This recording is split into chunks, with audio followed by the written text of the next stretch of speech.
Let's make the cutest frilly cardigan together. This is the Cali cardigan and the sewing pattern is available on my Etsy shop. You will find the link to the pattern in the description below. After preparing and cutting all our pieces as per usual, we can start the assembly of the cardigan. We start by sewing both the neck and bottom flounces right sides together along the straight side edge. I'm using my overlocker for this, however a normal stitch will work here as well. Next we can start assembling the bodice. For this we take the two front pieces and place them right sides together on our back piece and attach them to each other along the shoulder seam. I once again use my overlocker for this, but a zigzag or straight stitch will work as well. We are already moving over to the sleeves. To attach them to the bodice, we want to spread our bodice open and make sure we have got the front of the sleeve facing the front of the cardigan. The front is the steeper curve. We can then take our sleeve notch marking to the shoulder seam of the bodice, pin them together and pin the rest of the sleeve outwards from here. Use as many pins as possible to make the sewing process easier. Attaching sleeves means two opposite direction curves, so we do have to ease the fabric in whilst trying not to sew any folds into the garment. Once we've done this, our sleeve should look like this and we can repeat this step on the other side as well. We then need to attach our sleeve flounces to the cardigan. For this we spread the curve open and attach it to the bottom of our sleeves.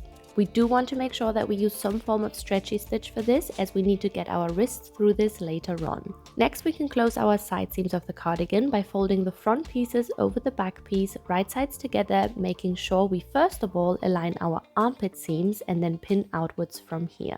However, we also want to make sure we align the sleeve flounce seams for a nice and clean look. Now that the cardigan is taking shape, we want to open it up to attach the bottom flounces to it. The bottom flounce has a seam in the center which acts as our notch to attach it to the center of our back piece. We pin the flounce and back piece centers right sides together and pin outwards from here. We can then sew along the entire edge to attach the flounce. We repeat the same step for the neck flounce, however this time we do not attach the two pieces right sides together. Instead we want the right side of the flounce to touch the wrong side of the cardigan, so the inside of the cardigan, as the flounce will fold over and lay on the outside. We once again pin outwards from both centers and attach these two pieces together.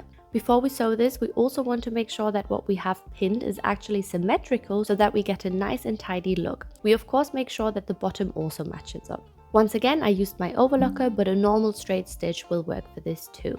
Before we can finish the cardigan, we have to now clean up all of the edges. I recommend a rolled hem using either an overlocker or a tight zigzag stitch on your sewing machine.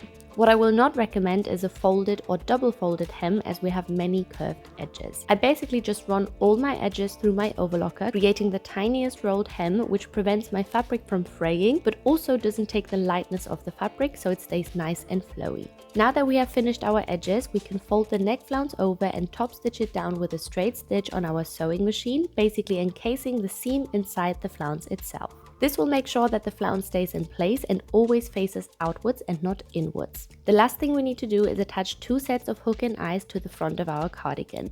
I attached these by hand, making sure they are nice and securely attached. You will find notches for their placement on the pattern, however you can of course choose your own depending on what you prefer.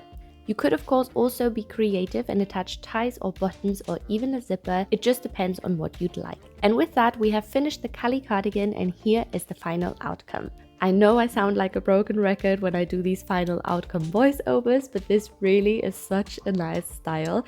I love the fabric in combination with this style and am absolutely obsessed. This style of cardigan is so flattering, and whilst it is so easy to just throw it on with a pair of jeans, it immediately upgrades the outfit to something a little more out there. I have not paired it with a top underneath, so I am going for the risky version. However, you could of course choose to wear a top or bralette underneath this. I made the entire style as suggested in the pattern, but I just want to point out that technically any of the flounces are optional, so if you think this is a little too much, you could totally kick one or more flounces out and achieve a less playful look.